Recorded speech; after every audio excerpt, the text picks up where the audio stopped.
Diversity and Inclusion and CSR at Thomson Reuters. She's going to share the employee's perspective on the recruitment process. And I think that's really a wonderful part of today's program, because we hear all from various people who are involved in different ways towards strengthening livelihoods. And so you get a chance to ask questions also from a number of different people and get perspectives which might be similar, but also different in some ways. And finally, we have Mr. Rajeshri Roy, who works in TR People at Thomson Reuters, and he will share experiences about journeys towards employment, and really look forward to hearing his narratives and experiences along the way. And I believe that this is going to be very, very enriching for us. So I'm not going to spend much more time. Let's get started and invite Ms. Swati Raghunandan to please take the floor. Sure. Thank you so much. Hope I'm audible. Okay. Namaste, everyone. Thank you to the entire PRS team for organizing this, and to all of you for joining us today. I would like to start today's presentation with a short analogy by Dan Edmonds, an autistic self-advocate. It begins with the idea that autism is like a disease that has to be eradicated. This is ignorance, right? And from this came the idea that people with autism are different, but had an attitude of pity. This is basically tolerance. From this came the idea that people with autism are different. So moving to tolerance, but then the next stage would be seeing somebody with autism as not a thing, but as a mode of being, which is awareness. And beyond this, one is able to focus not just on the challenges, but also the strengths. And this is acceptance. Beyond this, one starts to understand diversity. And from this point on, one is able to incorporate respect, dignity, promote self-advocacy, and of course, embrace diversity. And this is empowerment. So what we need to really understand is that we need a change in perspective when it comes to working with and empowering people with intellectual and developmental disabilities. Most interventions, if you see, right after the diagnosis, is deficit-based. Deficit-based intervention meaning, what are you bad at? And how can I spend all my time remediating that? Although these individuals may have wide and varied talents and giftedness, there continues to be somehow, a lot of focus on their impairments rather than their strengths. And they're constantly subject to stigma and discrimination. It's also important to know that the concept of strengths and difficulties are, to an extent, socially constructed. Saying that somebody has, for example, difficulties with social skills may just mean that they do not socialize in the way that is typical and in the way that is expected. Often that is perceived as being a difficulty because that is not the norm. But whether or not it actually is a difficulty for that person is debatable. And the same goes for the strengths as well. There are attributes that may be beneficial for a particular person in a particular context, and other attributes that may be detrimental for that person. But which particular attributes are seen as strengths or difficulties to a large extent is socially constructed. Having said this, focusing on strengths does not mean challenges are neglected, but it may happen in some cases, in many cases, in fact. One of the companies I remember we worked with once said, we have a candidate with autism, he has a great IQ, has so many strengths and talents. So somebody asked, then why is their diagnosis so relevant? So we had to tell them that the diagnosis is relevant because the same candidate has difficulty buying a cup of coffee in the office, has difficulties coping up with certain sounds, has difficulty understanding certain social cues. So we will be putting our candidates in danger with an over focus on strengths and forgetting that they need support or accommodations in various areas. one thing that we've been seeing in the past few years is the way in which we, talk about stereotypes and the autistic strengths. It drives the way we talk about the strength-based approaches. Instead, can we look at it as, can we expose our students to a range of activities and discover those things rather than letting a stereotype about, let's say, math or engineering or computers necessarily drive how we think about where we are going to find those strengths and how we are going to develop them.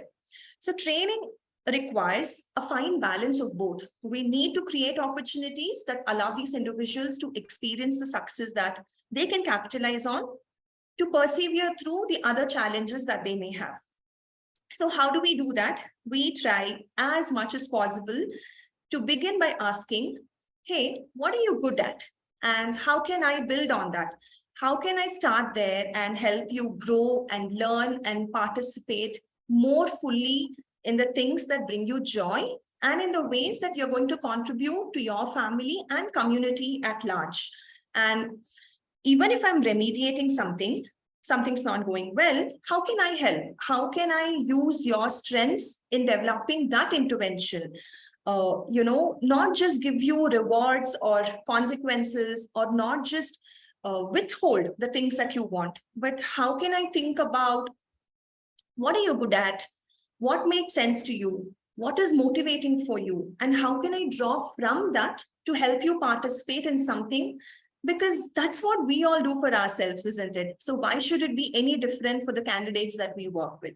So I think it's really on us to step up, learn to use a balanced lens, meaning understanding the strengths and work on challenges.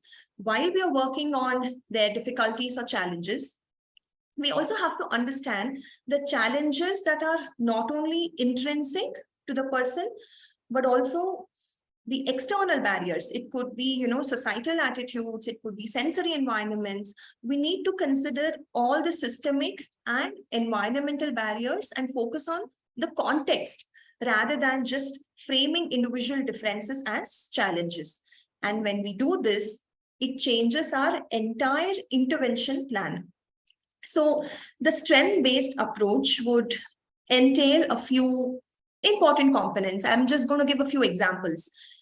Presuming competence, instead of labeling someone as high functioning or low functioning, you will presume competence. And this is particularly important when we're talking about the subset of our community. For example, people who are non-speaking, people who have co-occurring intellectual disability, people with higher support needs, who may have more challenges and may outwardly seem less aware of their environment. Now, if you listen to this carefully, the key word is outwardly. We have to assume that people with more significant challenges are aware and also have something meaningful to contribute. So using strengths and interests constructively instead of using them as just reinforcers. And most importantly, including them as much as possible in every aspect of their life and intervention. And this has to start in childhood and slowly build their self-advocacy skills. So what we really need to do is help people find their own inspiration, and then they will turn on their engine. But it's a journey. It may not be an easy one, but it's definitely doable. Let's now hear from Anup about how we go about skill development leading to livelihood. Over to you, Anup. Thanks for the introduction, Swati. Am I audible? Yes. Okay. So, like Swati said, so children generally grow into adults who might still have needs. So even though this may seem obvious, inattention to some of the skills, which we call as pre-vocational skills, can seriously affect adults' ability to enter into workforce and live a sustainable life. So the introduction of skills that can carry over to workplace can positively impact our children with intellectual and developmental disabilities when it comes to cognitive development, quality of life, general well-being. So pre-vocational skills are basically designed to introduce participants to the world of workforce and prepare them for an entry into the different vocational and educational training programs. Next slide, please. For example, think if a person has to do an IT job, right?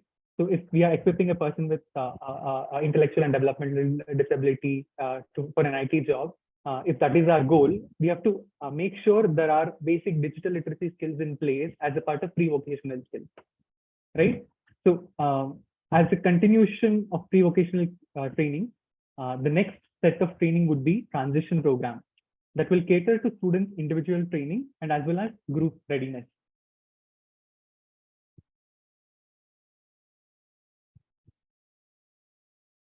What is transition? So transition is a phase where you have to plan early, developing practical skills that are relevant, building their ability to access different tools to regulate themselves and function independently. And finally, like Swati said, it is advocating and self-advocacy. So next slide is transition planning. So what is a transition planning? It can be community-based within a business, student significant ongoing job training and support. And transition plan also has to be individual in nature. Although we are trying to build group readiness, there is a significant need of having this person-centric approach. So there is a significant involvement from the families for the transition planning. The transition plan should basically increase functional independence and social competence of a person, providing different access to vocational experiences and increased career awareness, teaching self-management and self-determination, and always look at evidence-based practices to increase the success rate of the transition plan. So one of the good transition plan would look like outcome oriented. So there is always need to focus on having a dedicated outcome out of this transition plan. And like I said, it has to be centric for every student. It has to be person-centric or student-centric. And it has to cover different skills. It has to be broad-based, right? And then it's not like a one-time document where you fix on this is the plan for my ward and I will work on this plan forever. So it has to be dynamic in nature and you keep adding different skills that you see would equip the person. So it's a working document. Next slide, please.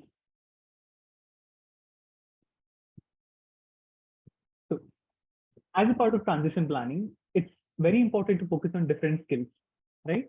So provide proper training that will support and guide them in their chosen field. So the goal of skills training is to provide a firm foundation of skills upon which the individual can generalize and further build their understanding. So these are the best practices we are sharing from what we do at Ishanya. So some of the skills that we feel are very relevant and important are communicative skills, both expressive, written, and different forms of communication. And then there is cognitive skills that will help in problem solving, reasoning, logical thinking, day-to-day situations, and then social and behavioral skills that will help in self-management, that will help in self-regulation, putting them in different social situations and scenarios, and creating some simulation-based situations and see how they respond to it, right? Then there are some functional life skills that will basically equip them to handle day-to-day time management related to money management, financial literacy, and those aspects are covered in it, functional life skills. Then we have digital literacy skills. Again, since we're all moving towards where technology is a part and parcel of our day-to-day life, it's very important to equip persons with intellectual and developmental disabilities to the current trend of knowing technology. The digital literacy skills are, having known basic usage of, say, like a smartphone, or basic usage of office software, right? Or how to book a cab, or how to order something, right? So these are things that that's where the world is leading to. So it's important to focus on these digital literacy skills. And how do we teach the skills training? Some of the strategies I would like to share here. So visualization.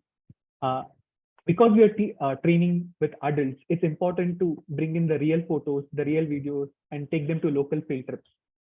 And then cooperative learning. So we have mixed group of abilities to work together. So this will enable to learn from each other. There is a lot of peer learning that happens. Then there is differentiation. Allocating tasks based on individual's ability to ensure there is no one left behind, right? So this is a very, very important strategy when you're working with a mixed group of people. Then there is behavior management. So again, so behavior management, there are a reward chart-based dynamic in nature. It has to be interactive and it has to be age appropriate.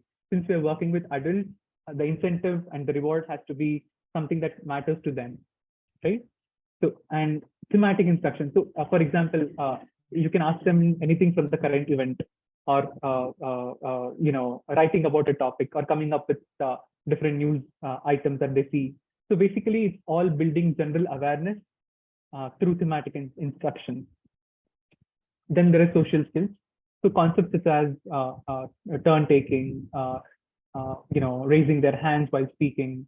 These are some of the social skills that that are part of the strategies that will come in skills training. Next slide, please. So some of the benefits of skills training are mentioned here.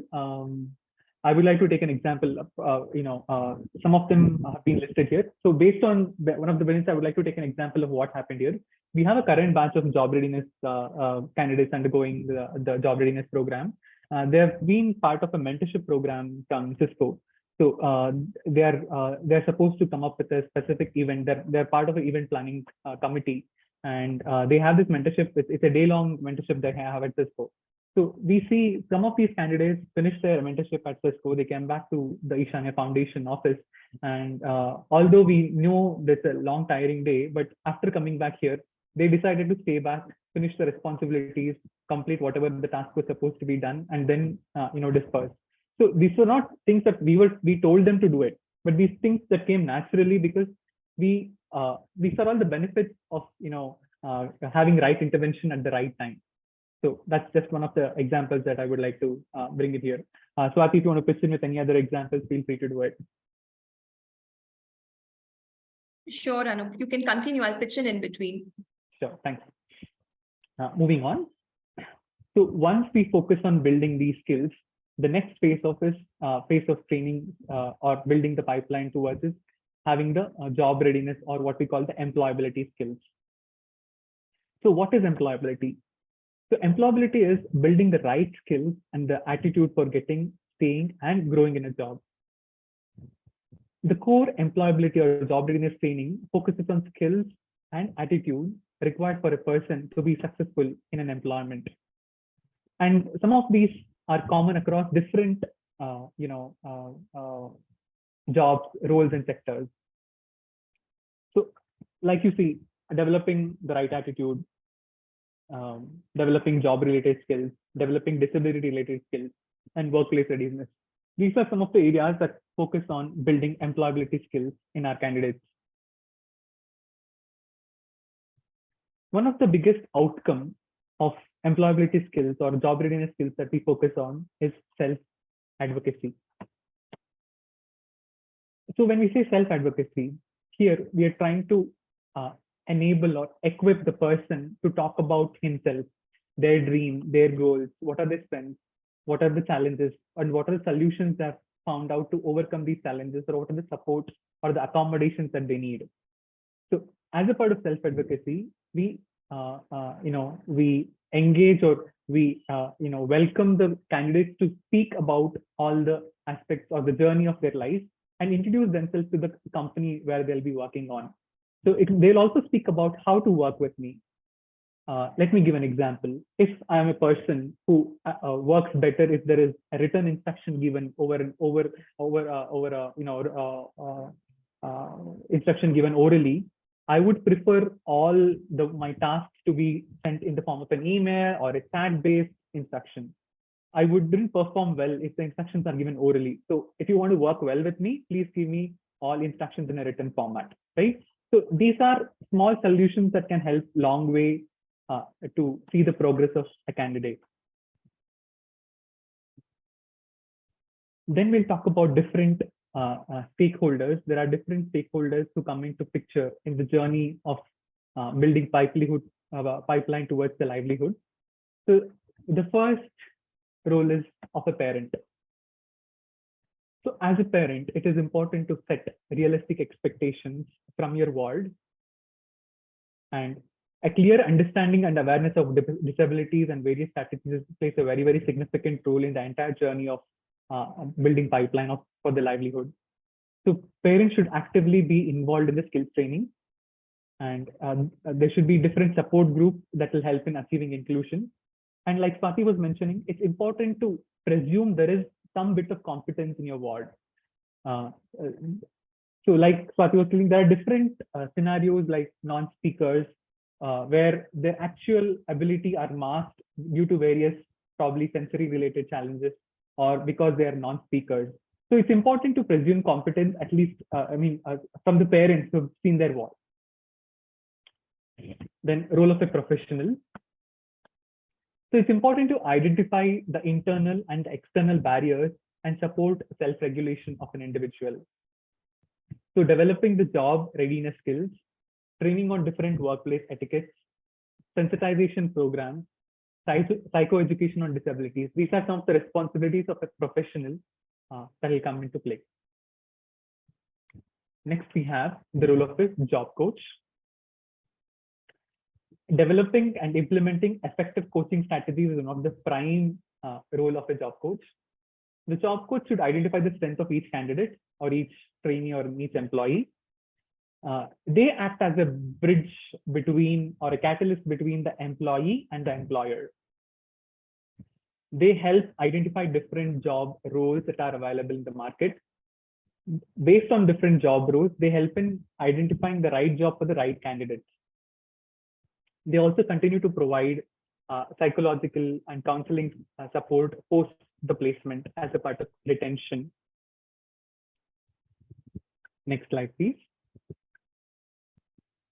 So once we build the pipeline of candidates, that's when the actual livelihood activity starts. The first step of livelihood is discovering the candidates. To identify what are their strengths. Once we know where the candidates are, then you understand them, identify them, and create, and then look at different job roles that are available in the market. Or carve out different jobs. So there might be jobs that are in between. So you carve different jobs. And then the next crucial step in the entire livelihood life cycle, what we call is a right person for the right job. So the candidate mapping is a very, very significant step. So identifying strength of a person is one, and identifying the different skills required to do a job is another aspect. So mapping these two aspects is called job mapping. So the right person for the right job plays a very, very significant role in the long term for a candidate, to stay in the job, for the career growth and retention. So once the candidate is placed, there should be a constant post-placement support that will help in the career growth, improve the efficiency, and in turn, the retention of the candidate. So there are different types of livelihood opportunities. These are some of the lists that we have mentioned here. It can be experiential visits to different companies. It can be spending their day. Because they've not been given enough opportunity, it is important for them to take to different, workplaces and make them understand what does a workplace look like. What are the different job roles available? What is the responsibility of each person? What does the simple workday look like for an employee, right? So it's important to take them for an experiential visit. They can volunteer at different places. It can be, for example, a person with, we run this job readiness patch program where they volunteer to different NGO. They go to another NGO and start volunteering and trying to see what are the skills that they can use and benefit that NGO, right? So that's another important exposure is what we see. Then there are mentoring programs, then there is internship or apprenticeship, then there is sheltered employment, supported employment, open employment in the mainstream job, and there is self-employment. These are different types of livelihood opportunities that are available for our persons with intellectual and developmental disabilities. So this gives an overall, livelihood journey for our community. So now I would like to invite Neha Satish. She is from Thomson Reuters. Over to you, Neha.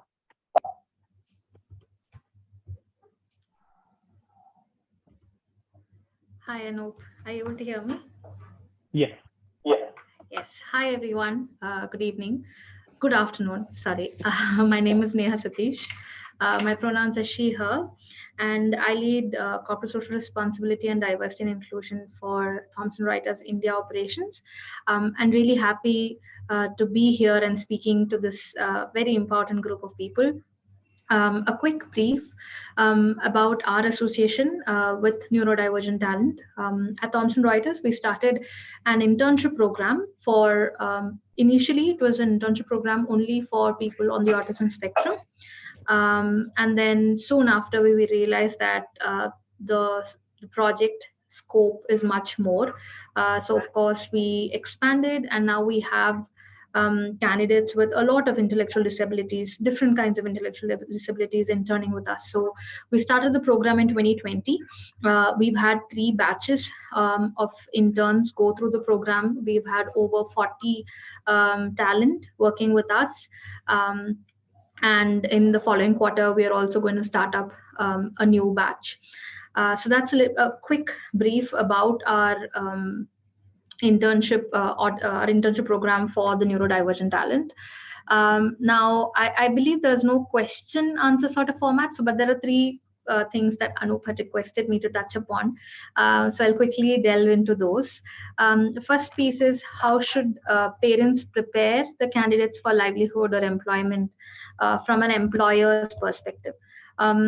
First of all, I think for parents, you've done a lot already, and sometimes you might feel like you might lack the confidence, but do know that that's not the case with your child. At least from our experience, I've interacted personally with over 50 candidates who've gone through the screening program, and everybody has been capable in one way or the other. Of course, there is some work, and that is, of course, in finding out what those capabilities or those skills are. So from an employer's point of view, apart from giving the regular support that you give as parents, where you help them with their daily interactions, etc. Excuse me. Also see if you can have your child associated with a non-profit or a special educator who understands the market. So when it comes to livelihood, if you're thinking about a proper desk job, then it's important that you have these connections, and that will come up if you have strategic partnerships like this. So what's important is to be associated with organizations like Ishanya India Foundation, and there's several other organizations who do a great job in terms of training candidates. And when they train, they know exactly what kind of skills are to be imparted to land a job in corporates like ours. Also, they will give you certain valuable partnerships, like they will already know what corporates are hiring. So to get that linkage, also it will really help. So from a parent's point of view, apart from trying to make your child independent, what's important is that you give them access to such important resources and contacts. And constantly try and build on employability skills. Having corporate connections is key for placements, etc. Be open to internships, any kind of internships that you hear of, because as far as these candidates are concerned, the only thing they lack would be in experience. Now, look at different ways how you can give them their experience. It could be internship for starting. It could be contractual employment. So just be open to all of these opportunities. So I would start off with that. Other than that, I don't think I have any advice as such. I know parents know in and out about your child and what are the developmental needs. So you can make those decisions yourself. But yeah, my 2 key points would be to focus on building that employability skills, and be rest assured that not just Thomson Reuters, there are several corporates who are working in this space, who are actively trying to bring on talent even with intellectual disabilities. So there is hope, but of course we'll have to meet midway. So that's the first piece. Second was, what are the skills that the employer are looking for? Excuse me. One, of course, is communication skills. It becomes very difficult if the candidate is non-speaking. So that would be one thing, basic English knowledge. will be necessary because they will have to interact with several folks within the organization. Basic computer skills and MS Office. You can just focus on these things. Trust me, every other skill, every other capability is teachable. And these candidates are really good. From our experience, we've trained candidates across various functions, and teachability has never been a problem. So just basic things of how to use computer, MS Office, and communication could be what you need to focus on.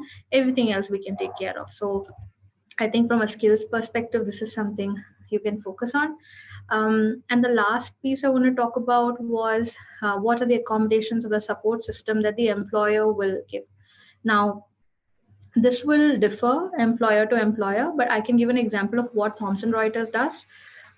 So we have built a program where we first identify jobs which are ID friendly. When I say ID friendly, these could be a little bit repetitive in nature, will not have too many touch points with external clients, will not need a lot of delivering presentations or having in-person conversations. We've identified jobs that can be completely remote, so that the social challenges that a person with ID might have can be sort of sorted.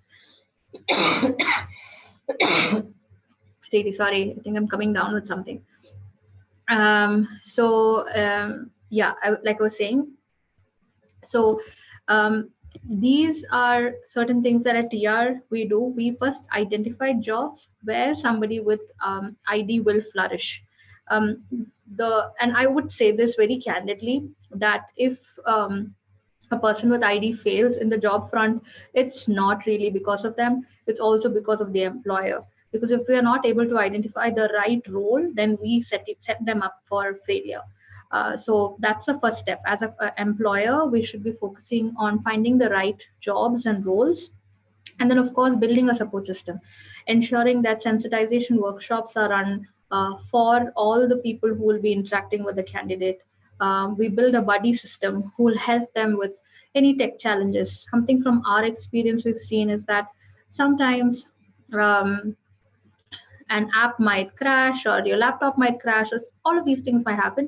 Now, this happens in daily life and we might not have meltdowns, but we've realized that some of our candidates do. In these instances, our buddies have really helped. They've taken that step forward, raised those tech tickets. I mean, these might sound like very trivial things, but these are things that cause a lot of anxiety in the candidates, and we're looking at ways and means how we can avoid or bring those touch points really low.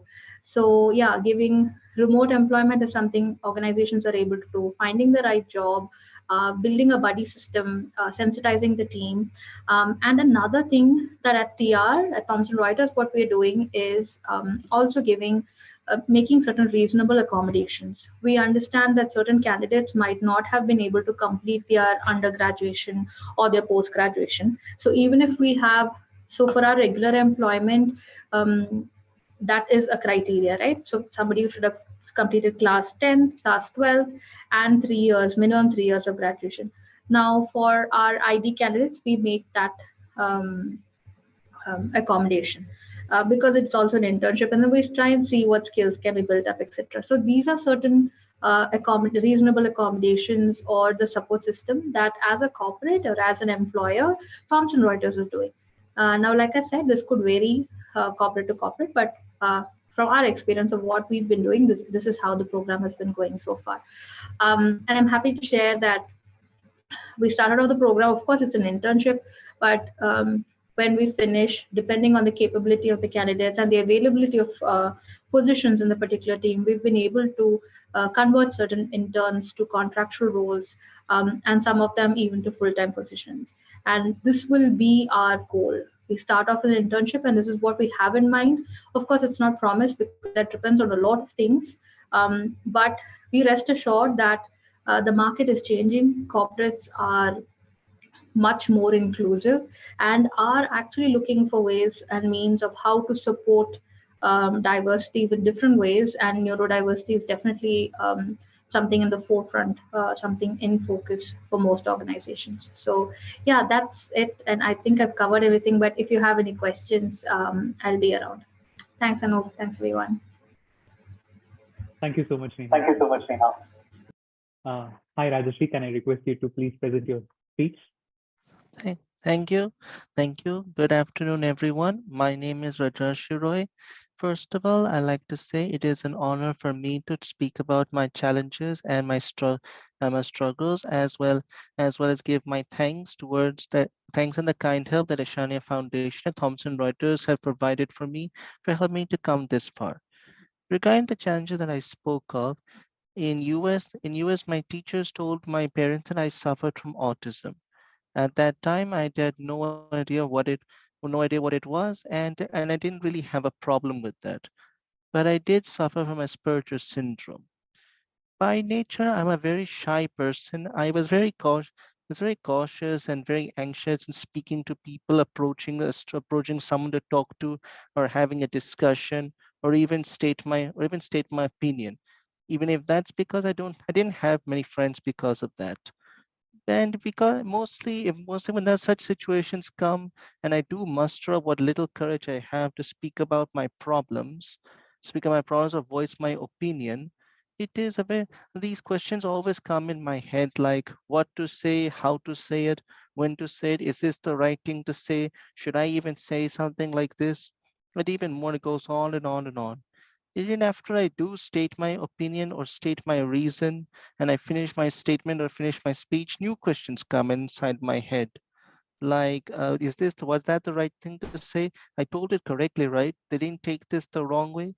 Is it too late to take it back? What should I do if they take it? What should I do if they don't respond quickly or they're angry at me? And so these questions goes on and on, makes me very much tensed and makes me lose all focus. But apart from that, the biggest problem I ever face is that I panic very quickly. Whenever things don't go my way or a situation occurs and I can't fix it right away, I panic and lose my cool very easily. I feel a lot of fear, my legs become shaky, my brain becomes itchy. I keep thinking about the worst case scenario, something terrible that may not or might never happen. And it always just makes things worse. I try to fix it in that situation, but it just makes things worse. It makes me lose all hope, lose all focus. It makes me just want to quit and feel depressed and not do anything at all. These challenges has been going on since school and college and even today. And it's these challenges that I faced thanks to the kind help from Ishania Foundation, Thomson Reuters helped me overcome these challenges to a manageable degree and help me to overcome them and move on. Speaking of the Speaking of how to handle these challenges, before I joined Thomson Reuters, to join Thomson Reuters, I was a part of Ishania Foundation. There, I learned many things like social ethics, meeting ethics, how to take up responsibility, how to work with subordinate, how to work with people, trainees, and peers, how to voice your opinion. And it was a very nice experience, very nice working with these people. Not only did they uh, show anything about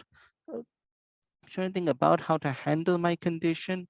They gave me a chance to voice my opinion, correct me and correct my mistakes, and if I'm wrong in an understanding manner, and even gave me the opportunity to explain my opinion in a very rational manner. And it's not just from Ishania Foundation. I also took help from many sources as well, like YouTube videos, motivational speeches, people who have faced the exact same condition, people who have faced the condition and use simple but effective steps to solve them, and much, much more. And not just from the training or learning, even my simple hobbies as well, like going to the gym to exercise, drinking some water, some tea, drawing something, listening to music, or taking a walk, or just do nothing and relax. Help chill and tense my brain and keep it in a calm and stable mind, and helps me to handle these challenges in a much effective way, and makes me to get the ability to relax and enjoy myself. Other than those factors that contributed to my success, the biggest and most important factor I think helped was the idea of self-belief. I never stopped believing in myself, never stopped thinking I could do it. Just let me to overcome these challenges in a simple manner, in a simple, effective manner. It's like people said, courage and fear are not really all that different. A person who has fear but still is courageous enough to take action, that is a very brave person. And for me, Ishanya Foundation and Thomson Reuters help provide that courage opportunity for someone like me. So once again, thank you, Ishanya Foundation. Thank you, Thomson Reuters. Thank you, Neha Satish. Thank you, Aishwarya, Shweta, Ankur, Hussein, for helping me come this far and reach up to this point. I'm forever grateful. Thank you. Over to you. Thank you, Rajeshri. That was very heartening to hear your journey. Over to team at PRS. So this completes the presentation that we had prepared. So we're happy to take more questions here. Our thanks to this wonderful lineup of 4 speakers. I think all of you would agree that the narrative at the end was really moving in terms of the importance of self-belief, of a network of support. One of the other things that really stayed with me is the idea that there has to be a match and a fit between the employee and the employer, and it's as much the employer's responsibility to work towards making that fit happen. And also a lot about the preparation that goes into so many different areas so a person is ready for the world of work in a more comfortable way. So I think many insights through today's discussions. I'm going to hand over to my colleague, Dr. Shiv Kumar, to moderate the discussion from questions that have come to us earlier and some of those that are in the chat. But before I hand over, I wanted to quickly say that we have 2 colleagues, Pooja and Sneha, who've been working behind the scenes. They're not visible to us. I wish I could turn the camera and so that they could say hello. But they've done a lot of help and coordination behind the scenes to make today happen. So I just wanted to quick thanks to them as well before we continue. Over to you. Thank you very much, ma'am. So I think one question in the chat has already been answered, but we would request Ms. Swati to maybe answer it again for the benefit of the audience who may not understand it. So the question is from Mr. Suresh Pangankar. So he has asked, like, what is NVLD, non-verbal learning disability? Ms. Swati, can you answer? Sure. Yes. So I've answered on the chat, but like I mentioned, it's a learning disability. It's a subset of specific learning disability where there's generally difficulty with, motor, visual, spatial, and social skills. Generally, these children are very well spoken. They can write pretty well, but they really struggle with understanding social cues. Just to give you an example, we were working with one candidate who would randomly just get up and walk away when the training is happening, right? He wouldn't understand the social cues, the social cognition aspect of it. All he needed to do was excuse himself, but he would just walk away, but he would come back, and we knew that. So when Anup spoke about profiling and the job mapping, right? I'm just connecting to that. It becomes so important. Your regular resume will not have things like this. And this action of his can be totally misinterpreted in a work environment. So it's important when we write the profile that we include these kind of things and make the employers aware that, hey, you know what, that's just his way of taking a break, but he's going to come back. So a lot of people with NVLD has difficulty understanding social cues. They may find it difficult to understand abstract concepts as well.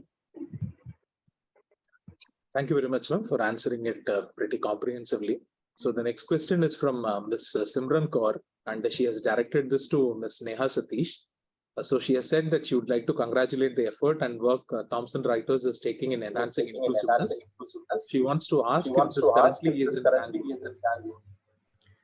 Yeah, so we are centered in Bangalore. Our roles could be anywhere. Most of our roles are based in Hyderabad or Bangalore. But like I said, for the internship program, we've ensured that it's fully remote. Thus, there is no challenge. No matter what location you're based in India, you can still intern with us. So I hope that answers the question. Yeah, and she has specifically asked any similar organizations that you did. I'm not aware of organizations in Delhi. I know a bunch of organizations in Bangalore. So there's JP Morgan, there's SAP Labs, There's IBM. So a bunch of these organizations have already done some work in the field. So yeah, but not really sure about the land or the kind of work that happens in Delhi. If I may just If add I to may that, just add to a lot of work lot of happening work happening. Microsoft in Delhi, and also with the Lemon Tree hotels. They do a lot of work in Delhi. That's not happening in Bangalore yet, but there's a lot of work happening from their end in Delhi. Thank you very much, ma'am. And we will also take up some questions which you have gotten in the registration form. So I think one question which several parents have: which profession suit children with autism? Okay.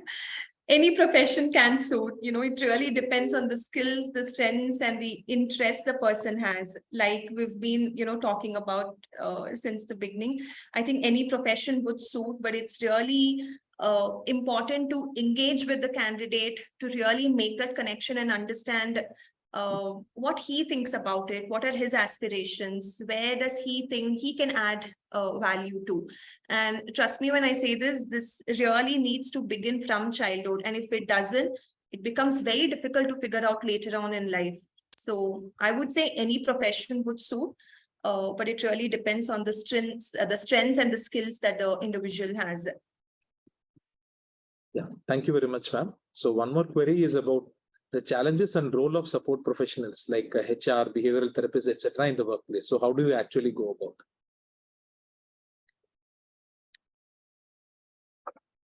May I direct this to Ms. Neha? To Ms. Neha? About. So behavioral therapy is not something that we will have internally capabilities for, but of course from the HR side there will be a lot of support. When I say support, one would be just to sensitize the public or the immediate teams and folks that the candidate would work with, so they will already have an understanding of what is intellectual disabilities, what are the few things that you might find, like the example that Swati quoted, you might just find them just getting up and walking away. If you do that in a corporate meeting, of course, everybody will get quite surprised. But these are certain things that are addressed beforehand. So in the sensitization, we talk about all of these things. We talk about how sometimes there's difficulty in social cues, how sometimes etiquettes like email etiquettes or chat etiquettes, etc. You might find it a little different from the regular corporate setup. So all of these are things that the teams are usually sensitized about. So this is the major support that you can expect. Of course, then like I said, there's accommodations. If educational qualifications don't meet, then that's also a place where HR really comes in and helps fix some of those issues or make those reasonable accommodations, and set up a buddy system, etc. So these are few support that you can expect from your employer. Thank you very much, ma'am. Can you also explain a bit more about the buddy system which you have in place? Like what is the ratio of one buddy to the number of persons with autism spectrum disorder? It's 1-to-1. Yeah, the buddies is 1-to-1. So when I say buddy, here's how it works, right? So for example, if I were to just take Rajeshri's example, Rajeshri joins a team, we know whose manager is, and we will know whose immediate team members are. Those are the folks who will go through the sensitization. Now, post the sensitization, we reach out to Rajeshri's manager saying, hey, we need you to assign one buddy to Rajeshri from within your team who understands two things well. One, should have definitely gone through the sensitization. Two, should know his job that Rajeshri is going to do, the process very well. So we ensure the buddy is someone who understands the organization, Thomson Reuters, and our internal protocols and systems, should know the work that the candidate is going to do, and also should have undergone the training. So the buddy is usually 1-to-1, so that it's the one point of contact for Rajeshri. If ever Rajeshri's laptop crashes and he gets anxious, he knows that his buddy is just a phone call away. So that's the kind of support. I mean, that's just a quick example, but a lot of things that the buddy does, but it's usually 1-to-1. Yeah, thank you very much, ma'am. There is a question about job opportunities in open employment or in public offices for persons with intellectual disability. May I direct this to Mr. Anu? Yes. Mr. Anup, are you there? Yeah, I'm here. Yeah, thank you.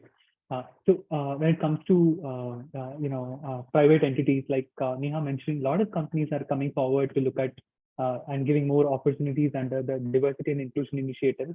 So we work with a lot of corporates who are looking at most of them. I mean, some of them are desk-based jobs, some of them are technical in nature, some of them are non-technical or operations kind of based jobs. So there are opportunities coming up from the private sector. When it comes to public offices, there is a mandate from the government under RPWD Act to give employment. There's a percentage ratio specifically for autism. So they have to hire autistic individuals. I think it is 3 or 4% within the overall disability hiring has to be mandated as autism. So there is law already in place. It's more to do with different reasons why it's not being implemented. Also to do with education being not inclusive, education, the primary education or the higher education, or the colleges are not being inclusive, right? So for a public office, there is a definite mandate of what education qualification you have, right? So there are a lot of reasons why public offices are not having this specific disability percentage in workforce. Yeah, thank you very much. So I think another query which has come up in the chat box is about psychometric tests done for persons with autism. So Ms. Swati has already answered about the Indian scale for assessment of autism. In addition, are there any other assessments that you actually use while taking in people? So with Ishanya, we generally refer them to places like Nimhans or St. John's to get these assessments done. But during the admission time, we do a lot of informal assessment, because what we realize is the standardized assessment tools are a great starting point, but we need to really engage with the person, right? To understand if the intervention that we provide is the right thing for him or not. So we do our informal assessments, a lot of observation, a lot of, discussion with the parents, the other, important stakeholders and the candidate himself, and then we take them in. So I would say, mostly informal observations and assessments is what we rely on, but tools like this certainly add value. Thank you very much, ma'am.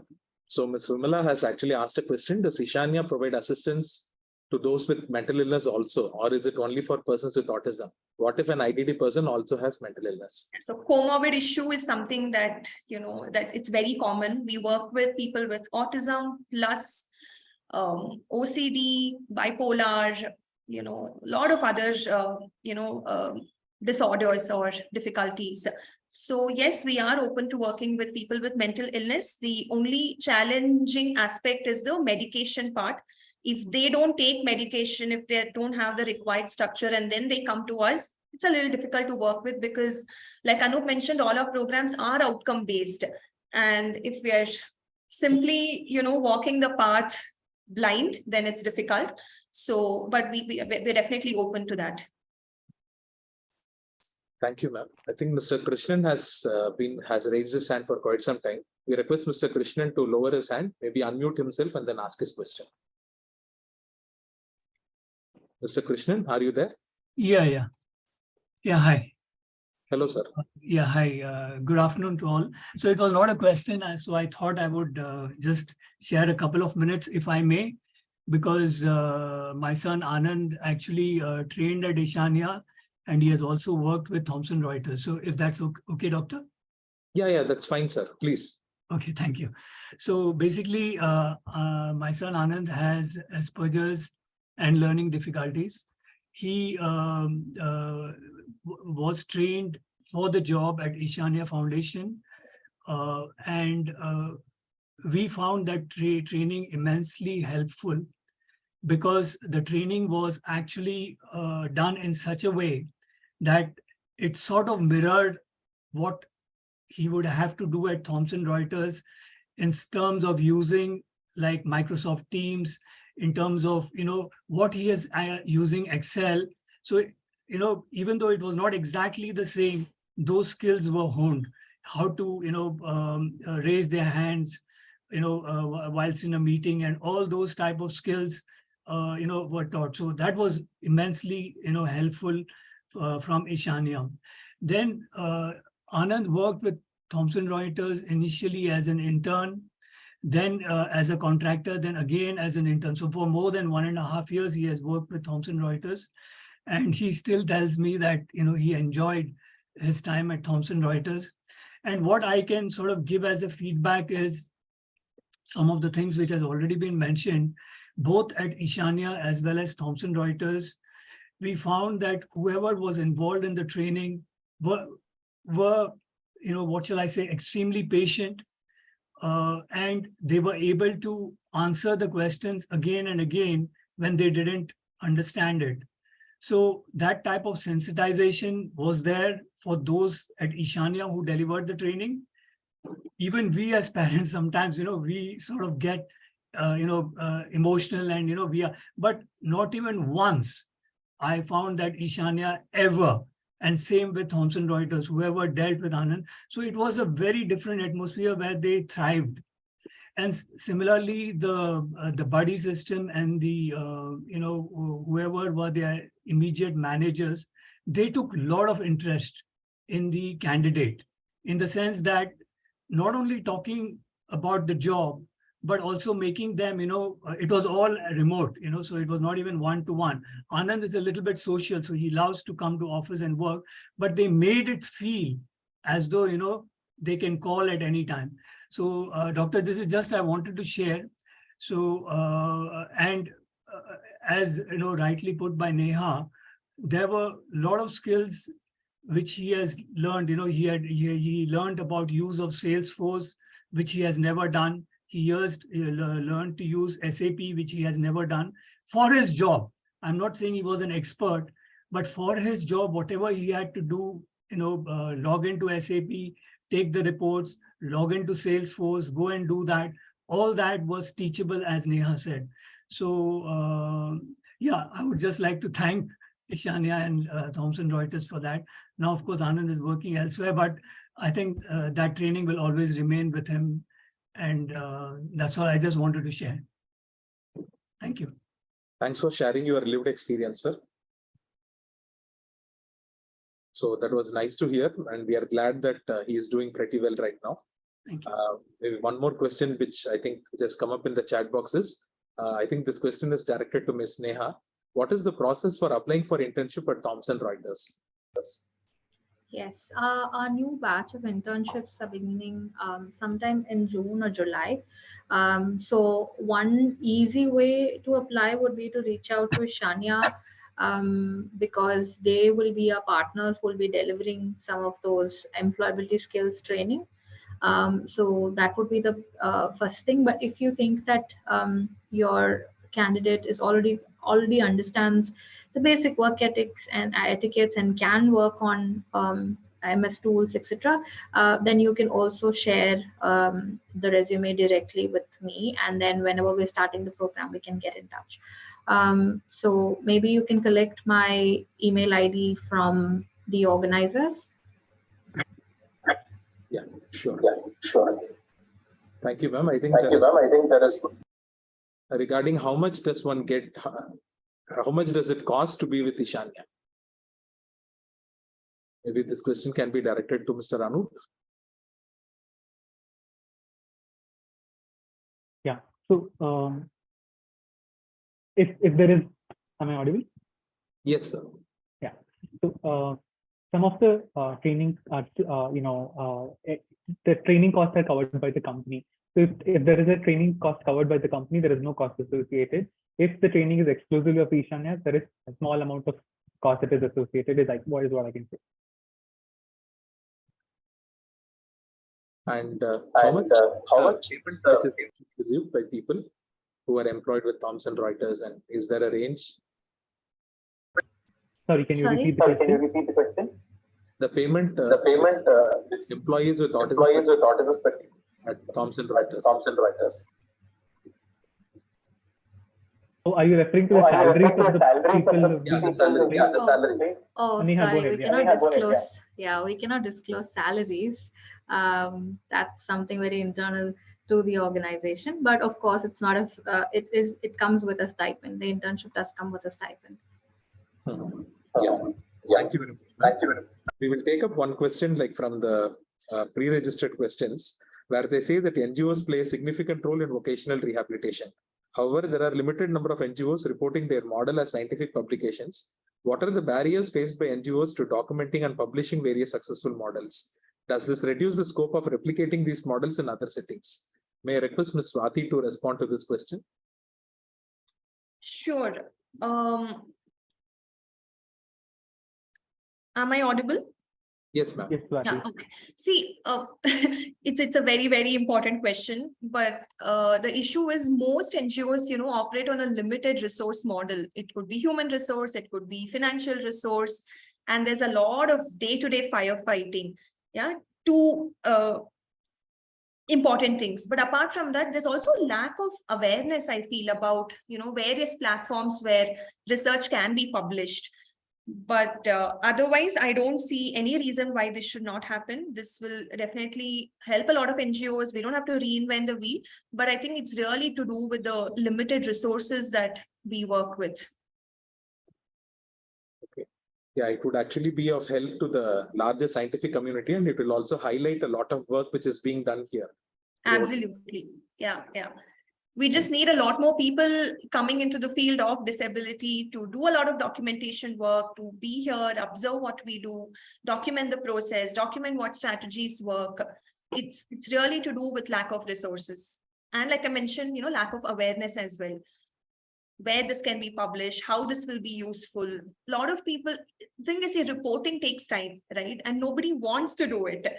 So, but unless you report, you don't have any evidence, you don't have any scientific backing. So that's something that we are consciously working towards as well. We try and document as much as possible from the time a candidate comes in to the, time the candidate exits our organization, like a life cycle kind of a thing. We try and document everything, but it's not easy.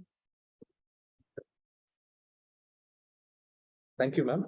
There is another question from Ms. Simran. She asks if there are any top institutions where children on the spectrum can actually do bachelor's courses on a regular mode, where they also get modifications and then accommodation also. See, I think most colleges do have equal opportunity cells where they have to take them in, they can't discriminate them. So they can reach out to the equal opportunity cell, talk about the modifications, accommodations required. And what we've seen is most colleges do cooperate. I don't see a problem in that, but again, it depends on how much of accommodation is provided. That depends on, college to college, but as a policy, it's definitely there. Okay. And just to add to the previous question, so we have had candidates who have undergone bachelor's, have undergone masters. So there are colleges and who are taking in people with autism with reasonable accommodation. So some of them are based in Mumbai that I can remember of, and there are certain colleges even based in Bangalore who are open to offering bachelors for people with autism with reasonable accommodation. So there are colleges and institutions that are open to students taking in students with ASC. Yeah, thank you. We have a question for Mr. Rajarshi. So he's been asked, like, what aspect of the buddy system was most useful for you? I'm sorry, could you please repeat the question? It was a very low tone. What aspect of the buddy system was most useful for you? The most important aspect of the buddy system was the social interaction I had with the fellow trainees, and trainers. It gave me a chance to speak with them, interact with them, get to know them. If I had an opinion, they gave me the opportunity. They gave me the opportunity to voice my opinion, state my reason.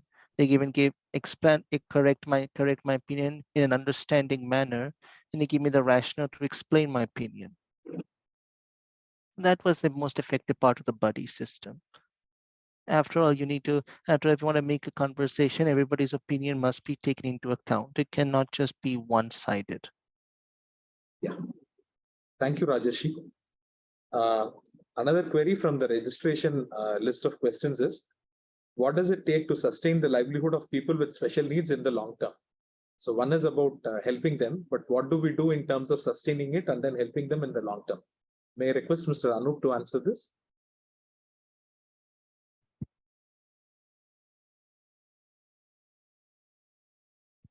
See, one of the prime role lies in sensitization. So improve organizational awareness by sensitizing on the overall aspect of ASD or any developmental disability makes a very, very big difference, right? And there should be a sustainable post-placement support that should be provided by the right professional. It can be in-house, or if the company is willing to partner with different organizations that can offer post-placement support, that will definitely add value.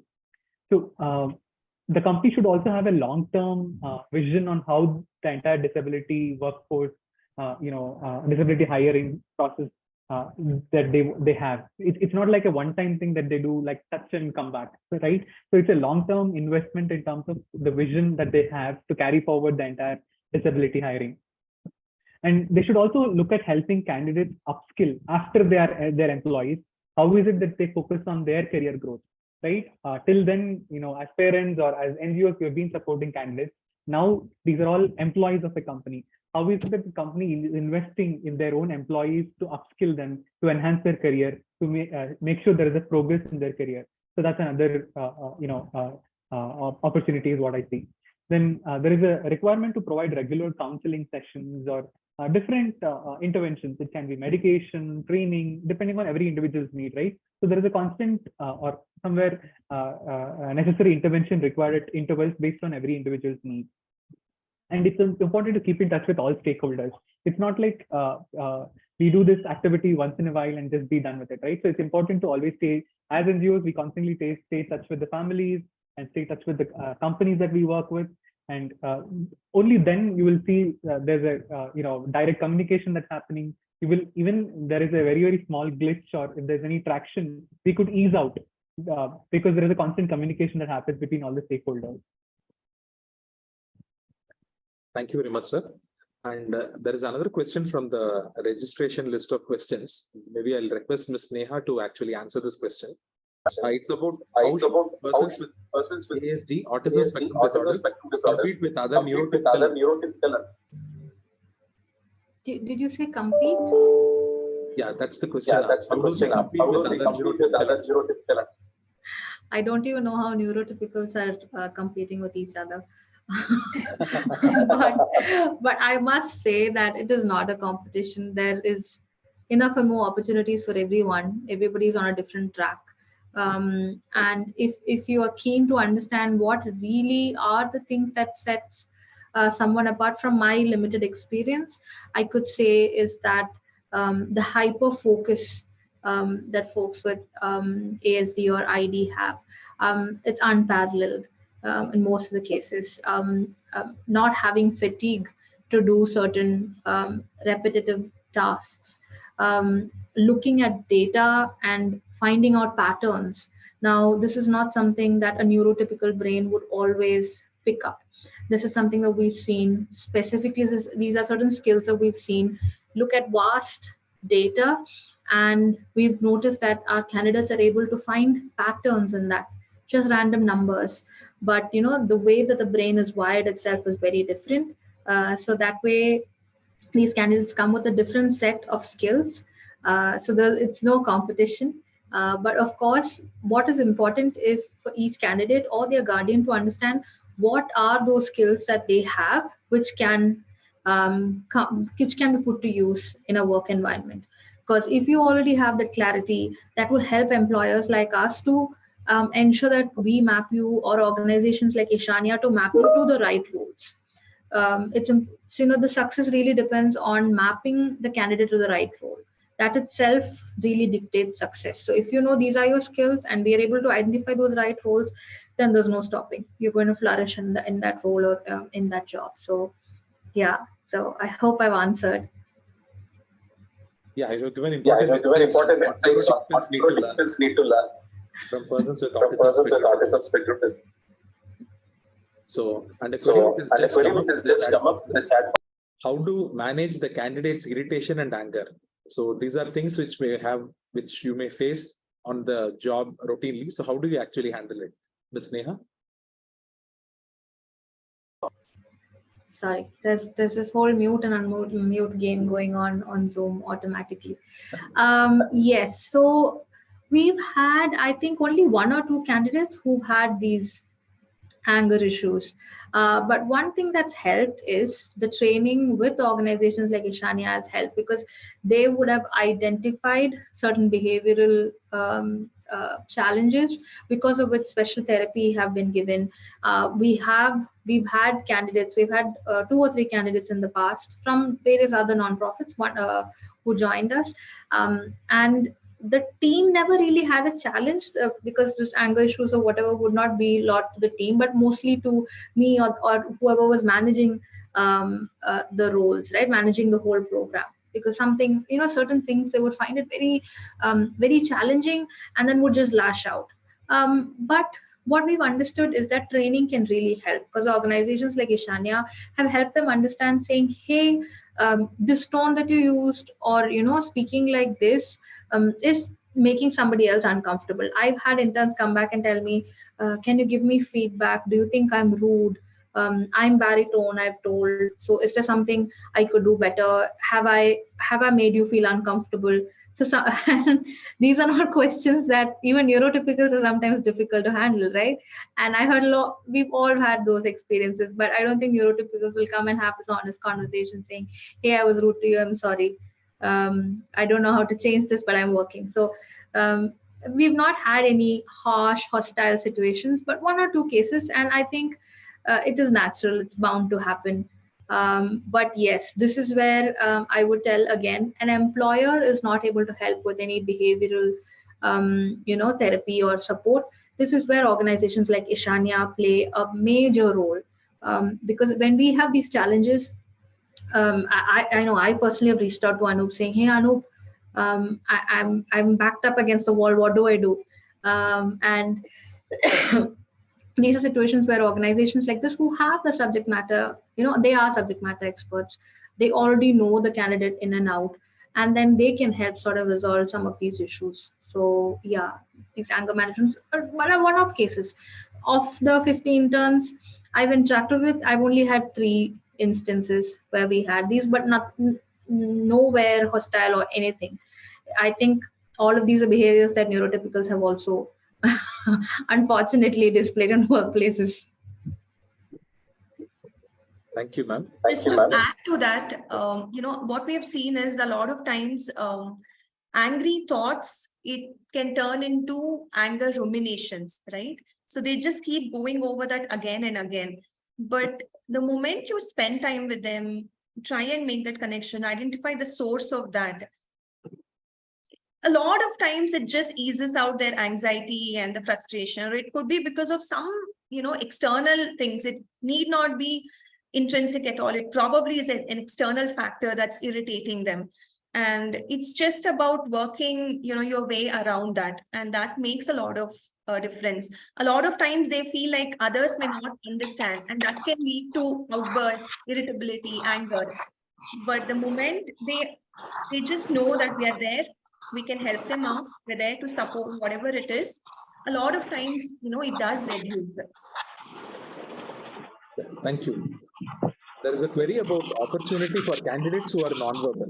So are there any opportunities for candidates who are non-verbal? Maybe Anup, I'll request you to answer this. Like Swati said, non-verbal might be, we cannot label a person just because he's non-verbal, he is not the person, or he or she is not the person by themselves. We need to look at what are the skills that they carry. So we'll be happy to see the profile of the candidate, what are the skills that the person is carrying, and see if there are opportunities that we can map into. So please get in touch with Ishanya. So we'll be happy to see how, look at the skills and then see what opportunity we have.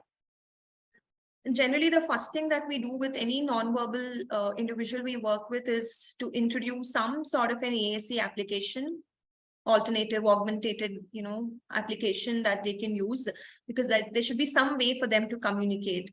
So we generally train very intensively on using these applications, or it could be as simple as just typing, right? Your text to speech, to get them to use that. And use that constructively, use it wherever they go. And that starts making a lot of difference. The moment they're able to put their thoughts out, starts making a lot of difference. And that's when we figure that just because they're non-speaking doesn't mean, that they can't do it, or they don't have the ability to do it. So the moment, we provide this kind of a training or exposure, it starts making a lot of difference. Thank you, ma'am. Can you explain a bit more about assistive technologies which you use? So one of the most common applications that we use is Avaz. I don't know if some of you have heard of that. Avaz is an application which is very beautifully designed. There's a picture category, there's a typing category. It's based on a method called PEX, which is Picture Exchange Communication System. So you start communicating through pictures, but of course it's in the form of an app. So you train the child to use the picture. It could be, I want an apple, or I want to go here, whatever it is, through the pictures. Then you move on to the typing category where they start typing it out, and there are word suggestion that comes, so it becomes easier. So one of the most common application that we use is Avaz. But apart from that, what we've also realized is just your MS Office can be made accessible, can be used in various ways. Just to give you an example, we have some children we work with where they want repetitive instructions. They'll come back to you again and again asking you the same thing. So a simple text to speech, right, where you move the cursor there, it will read out the question. As simple as that. That has helped so many of them. So let them repeat the instructions as many times as they want for themselves. That way they're not even getting dependent on the educator or the trainer, right? So that is one thing. And accessible keyboard as well. So you get really, nice keyboards which are color coded, alphabets are big. So such things are used as well. Right. Thank you. I think quite a few people are interested in getting the details of Thomson Reuters. Can you share any email ID or maybe any way by which people can get in touch with you? Sneha?